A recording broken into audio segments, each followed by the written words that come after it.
नमस्कार, मैं जनता शिवम गौतम। महाराष्ट्र इलेक्शन होने वाले हैं 20 नवंबर को। उससे पहले शरद पवार ने एक बहुत बड़ा झटका उद्धव ठाकरे को दे दिया। उद्धव ठाकरे जो इस कोशिश में लगे हुए थे कि उनके नाम को महाविकास आघाड़ी की तरफ से मुख्यमंत्री पद के लिए आगे कर दिया जाए, अब उनको बहुत बड़ा झटका लगा है और उन्हें ऐसा लगता है कि वो महाराष्ट्र के मुख्यमंत्री नहीं बन पाएंगे, क्योंकि महाराष्ट्र के पुराने दिग्गज कहे जाने वाले शरद पवार ने स्पष्ट कर दिया है कि हमारे गठबंधन में जो भी पार्टी सबसे ज्यादा सीटें लेकर आएगी, मुख्यमंत्री तो उसका ही बनेगा। यानी सीधे तौर पर न सही, लेकिन उन्होंने इनडायरेक्टली या दूसरे तरीके से उद्धव ठाकरे के मुख्यमंत्री पद पर नाम घोषित किए जाने के उस आइडिया को पूरी तरह से खारिज कर दिया है जिसमें वो लगे हुए थे। इसको लेकर उद्धव ठाकरे कांग्रेस आला कमान के पास दिल्ली भी गए थे, लेकिन आला कमान ने भी उन्हें टरका दिया और ये कह दिया कि पहले आप हमारे स्थानीय प्रादेशिक नेताओं से बात करो, उसके बाद उनका प्रस्ताव आएगा, तब हम इस पर कोई बात करेंगे। यहाँ कांग्रेस के तमाम नेता यही मानकर चल रहे थे कि इस मामले में उद्धव ठाकरे को अगर कोई आदमी टैकल कर सकता है तो वो शरद पवार है, और शरद पवार इसको शुरुआत से टैकल कर भी रहे थे जब उन्होंने अपनी पार्टी की तरफ से जयंत पाटिल का नाम मुख्यमंत्री पद के लिए आगे बढ़ा दिया था। अब चाहे संजय राउत हो, जिन्हें कि शकुनी कहा जाता है उद्धव ठाकरे का, चाहे खुद उद्धव ठाकरे हो, उन दोनों को ही ये लगने लगा है कि उनका मुख्यमंत्री बन पाना अगली बार लगभग मुश्किल होता हुआ नजर आ रहा है, क्योंकि जिस तरीके से सीटों का बंटवारा हुआ और उस बंटवारे पे खींचतान चली, उद्धव ठाकरे भी चाहते थे कि उनकी पार्टी को कम से कम 100 सीटों पर चुनाव लड़ने का मौका मिले। दूसरी तरफ कांग्रेस पार्टी 120 सीटों की तरफ बात कर रही थी, हालांकि वो बाद में उससे कम पर माने, लेकिन इस महाविकास आघाड़ी में सबसे ज्यादा सीटों पर अगर कोई चुनाव लड़ रहा है तो वो कांग्रेस पार्टी है, और उसको ये उम्मीद है कि अगर उसकी 70-75 सीटें आ जाती है तो निश्चित ही मुख्यमंत्री उनकी पार्टी की तरफ से ही बनेगा महाविकास आघाड़ी का। अगर शरद पवार की बात की जाए तो लोकसभा चुनावों में इस महाविकास आघाड़ी के गठबंधन में से सबसे ज्यादा सक्सेस रेट रहा था वो एनसीपी का ही रहा था, और उस हिसाब से वो मानकर चल रहे हैं कि 85 सीटों में से अगर उनकी 50-55 सीटें आ जाती हैं और बाकी दोनों पार्टियों की 50-50 सीटें आती हैं, जिसकी उम्मीद है जो भी महाविकास आघाड़ी के समर्थक है वो मानकर चल रहे हैं कि अगर महाविकास आघाड़ी को एंटी इनकम्बेंसी या दूसरे अन्य कारणों से सत्ता मिलती है महाराष्ट्र में, तो निश्चित ही उनकी सीटें ज्यादा से ज्यादा 150 के आसपास ही रहेंगी, अगर कोई बड़ा चमत्कार नहीं होता है तो। और अगर बात की जाए महायुति की, तो महायुति की तरफ से स्पष्ट कर दिया गया है कि एकनाथ शिंदे उनके अगले मुख्यमंत्री के दावेदार नहीं हैं। अगर भारतीय जनता पार्टी और एकनाथ शिंदे की शिवसेना और अजित पवार की पार्टी तीनों का मिलकर बहुमत आता है तो उसमें देवेंद्र फडणवीस मुख्यमंत्री हो सकते हैं, क्योंकि भारतीय जनता पार्टी ज्यादा सीटों पर चुनाव लड़ रही है, और अगर उसकी ज्यादा सीटें आती हैं जैसी कि पिछली बार भी आई थी तो देवेंद्र फडणवीस ही पहली चॉइस होंगे मुख्यमंत्री पद के लिए। इस पर उस गठबंधन में कोई विवाद भी नहीं है, क्योंकि देवेंद्र फडणवीस के मुख्यमंत्री रहते एकनाथ शिंदे मंत्री रह चुके हैं और वो उनको अपना सीनियर ही मानते रहे। विवाद है महाविकास आघाड़ी के भीतर, जिस तरीके से खींचतान चल रही थी और अब जिस तरीके से शरद पवार ने स्पष्ट ऐलान कर दिया है कि सबसे ज्यादा सीटें जिसकी होंगी उसका ही मुख्यमंत्री बनेगा, तो इससे कांग्रेस भी खुश हो रही है। कांग्रेस को ऐसा लगता है कि चूंकि वो ज्यादा सीटों पर चुनाव लड़ रहे हैं तो उनके जीतने की संभावनाएं ज्यादा है, और चूंकि शरद पवार का अगर सक्सेस रेट ज्यादा है तो उनकी भी सीटें ज्यादा आ सकती हैं, लेकिन उद्धव ठाकरे की पार्टी तीसरे नंबर पर ही रहने वाली है, ये सभी को लगभग तय लग रहा है। और इस वजह से ऐसा लगता है कि उद्धव ठाकरे का दिल पूरी तरीके से अब हलक में आ गया है, और उन्हें ये डर लग रहा है कि अगर ऐसा हुआ तो वो मुख्यमंत्री नहीं बन पाएंगे। मुख्यमंत्री के पद के ऊपर ही उन्होंने भारतीय जनता पार्टी और शिवसेना का जो पुराना गठबंधन चला रहा था, जिसको लेकर बाला साहब ठाकरे के जमाने से एक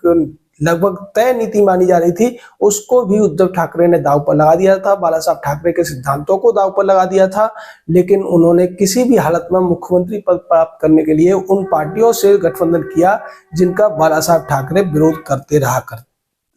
रहे थे। तो सिद्धांत भी उनके चले गए, उनकी परंपरा भी चली गई, उन्होंने अपने पिता के सिद्धांतों को भी नकार दिया। जिन लोगों के खिलाफ वो बोलते थे, जिन लोगों के खिलाफ वो लड़ते थे, उनको भी उन्होंने गले लगाया और किसी तरीके से मुख्यमंत्री पद प्राप्त किया। लेकिन भारतीय जनता पार्टी ने जिस तरीके से एकनाथ शिंदे को हवा दी, उनको सहयोग दिया और उन्हें मुख्यमंत्री बनाया, तो उद्धव ठाकरे के नीचे से मुख्यमंत्री की कुर्सी चली गई। अब मुख्यमंत्री की कुर्सी को वो फिर पाना चाहते थे, इसीलिए तमाम तिकड़म कर रहे थे। तमाम बयानबाजी हो रही थी। संजय राउत को आगे करके उन्होंने कांग्रेस पार्टी पर दबाव बनाने की कोशिश की, लेकिन कांग्रेस अड़ गई और इसी वजह से चुनावों से पहले जो सीट शेयरिंग हुई उसमें कांग्रेस पार्टी को सबसे ज्यादा सीटें मिली और इसका फायदा शरद पवार की पार्टी को भी मिला, कि जो कि 70-75 सीटों पर लड़ने की सोच रही थी, लेकिन उन्हें 85 से ज्यादा सीटें ऑफर की गई। अब अगर देखा जाए और जैसा कि आकलन माने जा रहे हैं कि अगर महायुति यानी कि बीजेपी, एकनाथ शिंदे और अजीत पवार के गठबंधन को सीटें ज्यादा नहीं मिलती और महाविकास आघाड़ी को सीटें मिलती हैं तो कितनी सीटों तक ये गठबंधन जा सकता है। तमाम अनुमान ये लगाए जा रहे हैं कि जो भी गठबंधन सत्ता में आएगा, चाहे महाविकास आघाड़ी हो या महायुति हो, 150 के आसपास सीटें ही आएंगी, क्योंकि टोटल जो सीटें हैं महाराष्ट्र में वो 288 हैं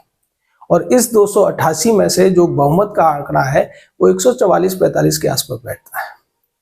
यानी अगर 150 सीटें भी किसी गठबंधन की आ जाएंगी तो सत्ता उनके पास होगी और इन 150 में से जिस भी पार्टी को, भारतीय जनता पार्टी को छोड़कर 50-55 सीटें मिलेंगी। 55 सीटें मिलने वाली पार्टी की दावेदारी हो जाएगी मुख्यमंत्री पद के लिए और इसीलिए शरद पवार ने यह दाव चला है। कांग्रेस ये मान के चल रही है कि अगर शरद पवार की पार्टी को लोकसभा जैसा सक्सेस रेट नहीं मिलता है तो उस हिसाब से सबसे ज्यादा सीटें कांग्रेस की आएंगी। यानी कि कांग्रेस मानकर चल रही है कि उनको 60 से 70 सीटें अगर वो गठबंधन उनका सत्ता में वापसी करता है तो मिल जाएंगी और ऐसी स्थिति में अगर 60-70 कांग्रेस की आती हैं, 50 के आसपास शरद पवार की, तो 50 से 40 के बीच में ही उद्धव ठाकरे को सीटें मिलने वाली हैं और फिर वो मुख्यमंत्री पद पर कोई दावा नहीं कर पाएंगे, क्योंकि चुनाव से पहले ऐसा कोई समझौता नहीं हुआ है और उनके पास एक ही रास्ता बचेगा कि या तो वो महाविकास आघाड़ी के मुख्यमंत्री का जो भी दावेदार हो उसका समर्थन करें या फिर वो पिछले जैसा खेल करें जब उन्होंने भारतीय जनता पार्टी के साथ चुनाव लड़ा था और जीता था, लेकिन बाद में मुख्यमंत्री पद के लिए वो कांग्रेस और एनसीपी से मिल गए थे। ऐसा भी हो सकता है कि उद्धव ठाकरे अपने मुख्यमंत्री पद के लिए फिर से भारतीय जनता पार्टी की तरफ चले जाएं और उनसे ये कहे कि आप हमें मुख्यमंत्री बनाओ तो हम आपके साथ आने को तैयार हैं। और इस पर एकनाथ शिंदे को भी कोई आपत्ति नहीं होगी, क्योंकि जिस तरीके से अजीत पवार के बयानबाजी हो रही है उससे ये लग रहा है कि ऐसा भी हो सकता है कि महायुति का बहुमत आने के बाद में अजीत पवार कुछ नखरे कर सकते हैं। तो अगर शरद पवार की तरफ से जो दाव चला गया है उसी को आगे बढ़ा है और उद्धव ठाकरे की पार्टी को तीसरे नंबर पर सीटें मिलती है, अगर उनको 40 के आसपास भी सीटें मिलती है तो फिर वो नया दाव खेलेंगे और भारतीय जनता पार्टी से वो ये एक तरीके से बार्गेनिंग करते नजर आएंगे कि अगर वो मुख्यमंत्री बनाए तो वो महायुति में शामिल हो सकते हैं। यानी कि अंतिम समय तक वो ये कोशिश करेंगे कि उन्हें मुख्यमंत्री का पद मिल जाए, चाहे उसके लिए उन्हें एक बार फिर से गठबंधन को तोड़ना पड़े, उस गठबंधन से अलग होना पड़े जिसमें शामिल होकर वो चुनाव लड़े हैं। और ये सब उद्धव ठाकरे कर सकते हैं। तो ये दिलचस्प होगा कि 23 नवंबर को जब रिजल्ट आएंगे तब मुख्यमंत्री के तौर पर महाराष्ट्र में कौन सा चेहरा आगे आएगा। हालांकि महायुति की तरफ से अभी देवेंद्र फडणवीस का नाम लगभग इनडायरेक्टली घोषित हो चुका है, लेकिन महाविकास आघाड़ी में अब 3 दावेदार हो जाएंगे, कम से कम 3 या 4 भी हो सकते हैं, क्योंकि कांग्रेस में अभी पूरी तरीके से ये स्पष्ट नहीं है कि किस व्यक्ति को मुख्यमंत्री पद के लिए आगे किया जाएगा। जहां तक उद्धव ठाकरे की पार्टी का सवाल है वहां से वो अकेले दावेदार हैं और शरद पवार ने अपनी पार्टी की तरफ से जयंत पाटिल को आगे कर दिया है। वहीं दूसरी तरफ एकनाथ शिंदे जो ग्रुप है उसकी तरफ से एकनाथ शिंदे ही दावेदार हैं। तो इस तरीके से अब ये गठबंधन वाला खेल जो है महाराष्ट्र में और ज्यादा दिलचस्प होता जा रहा है। हालांकि चुनावों का रिजल्ट तो बाद में पता चलेगा, लेकिन अभी जो टक्कर है वो बहुत ज्यादा कांटे की हुई है। अभी ये नहीं कहा जा सकता कि जीत कौन रहा है। जय हिंद, जय भारत।